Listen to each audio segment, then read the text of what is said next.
સવારના 5 વાગ્યા. ગા માતાજી બેઠા છે. ગા માતાજીની નાસ્તો કરે. નીકળી ગયા બારા. દોસ્તાર વાટે ઉભા. ઓ ટાઈટ લાગી. તાપવા ઉભા રહ્યા. દોસ્તાર પણ તાપે છે. નીકળી ગયા સવારમાં.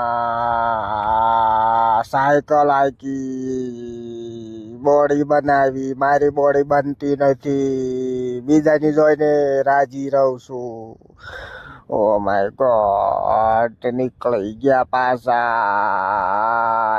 સલાડ સવારનો નાસ્તો. ગા માતાજી દૂધ. Oh my God. જલસા પડી જવાના છે. દહીં. Oh my God. ઓહો દહીં નાખ્યું. Oh my God. દહીં નાખ્યું. ઓ બાજરાના રોટલો દહીં. Oh my God. ઓ ગલુડાને નાસ્તો કરાયો. બલૂન. Oh my God. રોટલી